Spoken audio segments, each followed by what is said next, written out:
Kita semua kan pengen bahagia, ya nggak?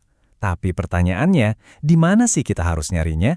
Apakah di tumpukan uang dan kekayaan finansial, atau justru di hubungan yang hangat sama orang-orang di sekitar kita?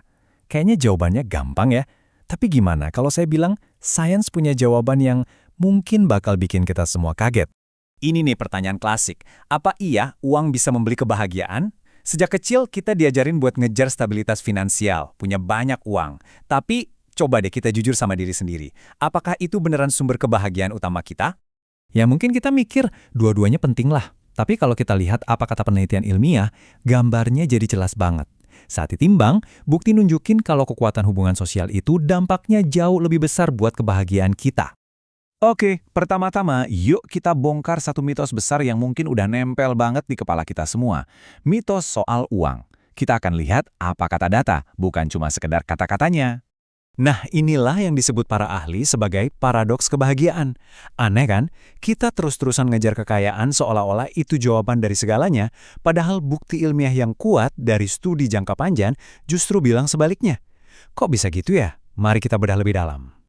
Jadi kalau bukan uang, terus apa dong? Nah, sekarang kita masuk ke bagian yang paling seru nih. Apa sih sebenarnya formula kebahagiaan yang sesungguhnya menurut sains?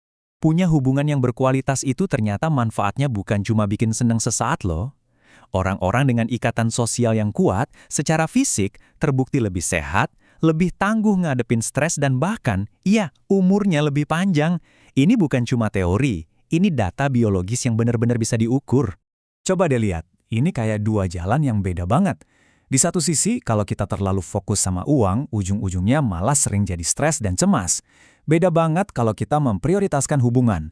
Itu justru kayak ngebangun fondasi yang kokoh buat kesehatan dan kepuasan jangka panjang. Kontras banget kan? Kutipan ini, ngena banget sih. Kenyamanan itu penting, jelas. Tapi kebahagiaan yang dalam, yang awet, itu datanya dari sumber yang beda. Sesuatu yang nggak ada label harganya. Oke.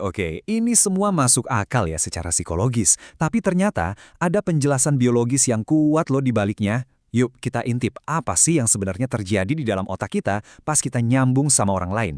Prosesnya itu sebenarnya simple, tapi dahsyat banget. Waktu kita berinteraksi secara positif sama orang lain, otak kita ngebanjirin diri dengan zat kimia keren bernama oksitosin, yang sering disebut hormon ikatan. Nah, inilah yang bikin kita ngerasa anget, percaya, dan terhubung. Jadi intinya, ini bukan cuma perasaan yang abstrak. Interaksi sosial yang positif itu benar-benar ngubah racikan kimia di otak kita. Hormon stres turun, sementara hormon yang bikin kita ngerasa nyambung dan bahagia malah naik. Otak kita tuh emang udah dirancang dari sananya buat merespon koneksi sosial secara positif. Nah, sekarang kita sampai di bukti puncaknya. Sesuatu yang saking lengkapnya jadi susah banget buat dibantah. Siap-siap ya, ini dia bukti paling kuat soal kebahagiaan manusia.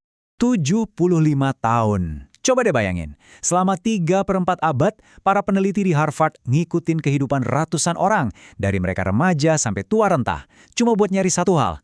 Apa sih yang benar-benar bikin orang bahagia dan sehat? Dan inilah kesimpulan mereka. Lugas, jelas, dan gak pakai tapi. Setelah 75 tahun ngumpulin data, pesannya cuma satu. Bukan kekayaan, bukan ketenaran. Hubungan yang baik adalah kuncinya, titik. Dan ini dia temuan mereka yang paling bikin melongo, dirangkum dalam satu grafik. Orang-orang dalam studi ini yang punya hubungan paling kuat, walaupun pendapatannya biasa-biasa aja, ternyata hidupnya lebih panjang dan jauh lebih bahagia dibanding mereka yang kaya raya tapi terisolasi. Kekayaan sosial ternyata selalu menang lawan kekayaan finansial. Jadi, setelah semua data dan sains ini, apa artinya buat kita sehari-hari? Di bagian terakhir ini, yuk kita ubah semua wawasan ini jadi tindakan nyata yang bisa kita mulai hari ini juga. Jadi, di mana kita harus berinvestasi? Penelitian nunjukin pilar-pilar kebahagiaan kita itu ada di sini. Ikatan keluarga, teman sejati yang bisa kita andalkan, pasangan yang suportif, dan bahkan rasa memiliki dalam sebuah komunitas. Ini adalah jaring pengaman emosional kita. Inilah alasannya. Hubungan-hubungan ini ngasih kita sesuatu yang sangat mendasar. Rasa aman secara emosional, dan pemahaman tentang siapa diri kita. Ini adalah kebutuhan manusia yang gak akan pernah bisa dipenuhi oleh saldo rekening, sebanyak apapun nolnya. Jadi, langkah praktisnya gimana? Pertama, rawat hubungan Anda. Kasih waktu dan energi buat orang-orang terdekat. Kedua, coba lihat uang sebagai alat bantu, bukan tujuan akhir dari hidup itu sendiri. Dan ketiga, saat ada pilihan, prioritaskan pengalaman barang orang lain, bukan sekedar barang mewah. Sebagai penutup, saya mau ninggalin Anda dengan pertanyaan pribadi ini. Setelah mendengar semua ini, coba deh pikirkan satu aja hubungan dalam hidup Anda yang bisa Anda perkuat. Tindakan kecil apa yang bisa Anda ambil minggu ini untuk berinvestasi dalam kekayaan Anda yang paling sejati?